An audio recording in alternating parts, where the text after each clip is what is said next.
बे टाइमाव जोंथ' मा बुंनो, जोङो गोथौ दुखु मोनदों। कारन बिथाङा ब्रैथि खेबनि थाखाय बिथाङा सासे जननेता हिसाबै जे रोखोमनि खामानि मावबोदोंमोन, गावनि गोसो देहा गासैखौबो लाजोबनानै रायजोफोरनि सर्बांगिन उन्नतिनि थाखाय खामानि मावबोनानै जे रोखोमनि खामानि मावबोदों, बियो पर खनब्रैसिम देरहानानै दिनै MLA बो जादोंमोन। बे बिथां थैनानै थांनायाव जोङो गोथौ दुखु मोननाय फोरमायदों बा दुखु मोनदों, आरो लोगोसे सारा गसाइगावबासियानो जोङो दुखु मोनदों। कारन बिथाङा सासे जननेतामोन। बिथाङा गोबां अनुष्ठान प्रतिष्ठानजोंबो गोदोनिफ्रायनो जगाजग बा जरित दंबोयोमोन।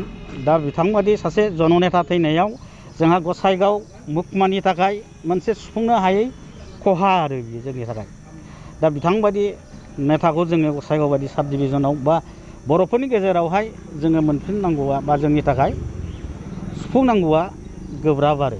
दा ओंखायनो आङो बिथांनि थैनायाव जिल्ला कमिटि हिसाबै गोथौ दुखु मोननायजों लोगोसे बिथांनि न'खरनिसिम आंनि दुखु मोननायखौहाय बा फोरमायहरनाय जाबाय।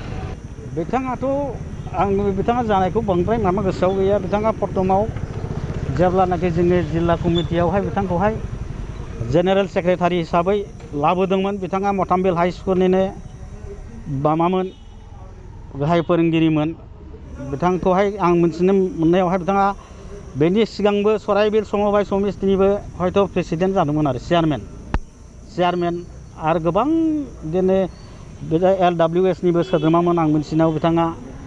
आरो डायासिस होननाय मोनसे गावसोरनि खृष्टान मोनसे अनुष्ठान, बे अनुष्ठानावबो सोद्रोमा। आरो मनलाइट टि स्टेट, बाहाय आं मिथिनायाव बिथाङा बाहायबो सासे सोद्रोमामोन आरो।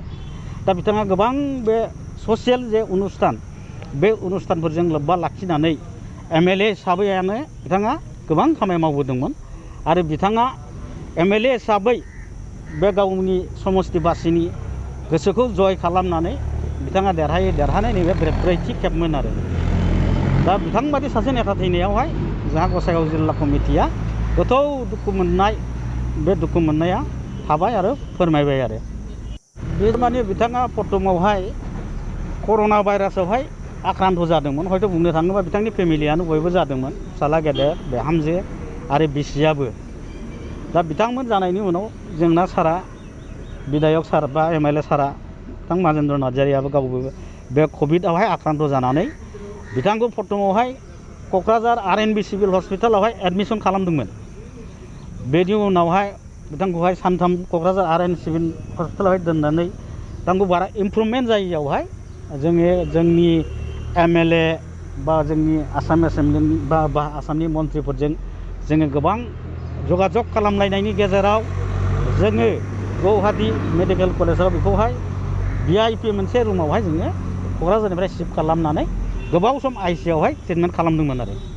गोबाव सम ICU आवहाय दोननानै ट्रिटमेन्ट खालामखांनायनि उनाव बिथांनि देहाया सुस्थ' जाबोबायमोन। कभिडआ टेस्ट खालामनानै जोङो 12 दिननि उनाव नेगेटिभ मोनदोंमोन आरो। नेगेटिभ मोननानै बिथाङा लासैनो सुस्थ' जाबोदोंमोन। सुस्थ' जाबोनानैहाय नै मैयासो बिथाङा मैयानि सानसे दाखालि हयथ' दाखालिसिम मोनासिम बियो ओंखाम जादों, मोजाङै रायज्लायदोंमोन। खिन्थु मैया फुङाव हठात बियो, आं समायखौ मिथिला, हठात ब्रेन स्ट्रक जानानै बे बिराद सिरियास जादोंमोन, क्रिटिकेल जादोंमोन। क्रिटिकेल जानानै ICU आव दोनबाय। ICU आवहाय इमप्रुभमेन्ट जाथारैनि हयथ' भेन्टिलेटरावहाय लांनानै बिथांखौहाय ट्रिटमेन्ट खालामदों। ट्रिटमेन्ट खालामबाबो हयथ' बे थैनाय आरो थांनायाथ' जों मानसिनि आखायाव नङा, आरो डाक्टारफ्राबो भगबान नङा जाहैबाय। दा बिथांखौहाय थांजोबथारनायावहाय जों डाक्टारफ्राबो हयथ' ट्रिटमेन्ट खालामनानै रैखा खालामनो हायाखिसै। बियो दहाय फुंनि 5:30 बाजिसोआवहाय बियो रुंसारि जानानै थांबाय आरो। दा